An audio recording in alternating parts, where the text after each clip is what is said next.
大家好，我是小宁，我又来分享午餐了。连着吃了几天素，今天做了一个三黄鸡，给家里人打打牙祭。先用叉子给它插一遍，这样更方便入味儿。洗净后放上凉水，加上姜片，给它浸泡半个小时去腥。接下来呢，我准备做一个香菇油菜，再做一个最近比较火的萝卜素汤。这种绿叶菜最好呢整根清洗，然后再开始改刀，这样呢能保留更多的营养。萝卜刮掉外皮备用。浸泡过清洗过的鸡肉，里边放上一袋盐焗鸡粉，再加上栀子果水，这样做出的颜色是黄亮黄亮的，更加诱人。继续浸泡上1个小时的时间，有条件的话也可以提前1夜准备，隔夜浸泡。电饭锅底垫上葱姜，把鸡肉放进去，选择普通的电饭煲或者是压力锅都可以，不需要放水。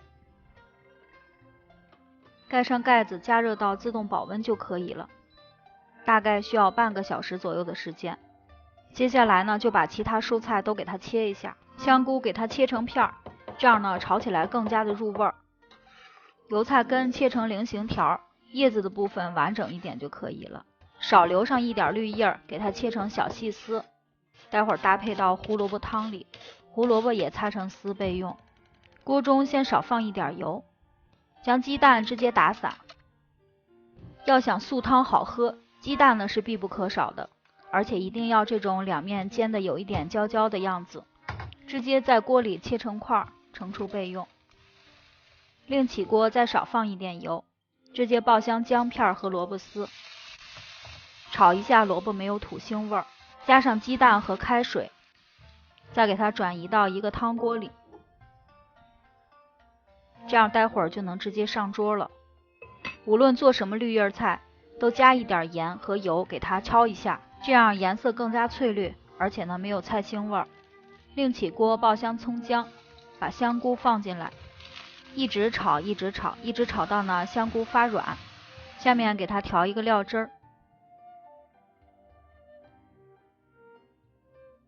提前准备料汁儿可以让炒菜变得更加简单。先把香菇炒匀后放青菜，这样菜的颜色呢会更好。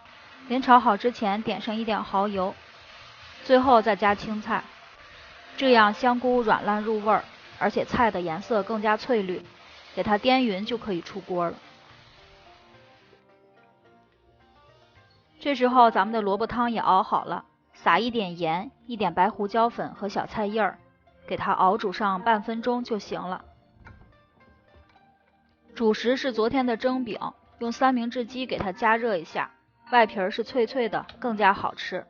这时候咱们的鸡也做好了，用筷子扎一下，可以轻松扎透，就可以盛出来了。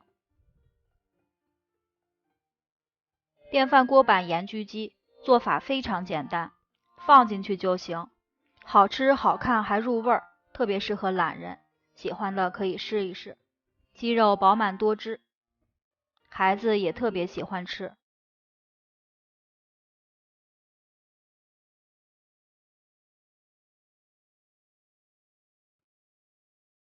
喜欢我的视频，请您点赞、关注、收藏。我是小宁，明天见啦！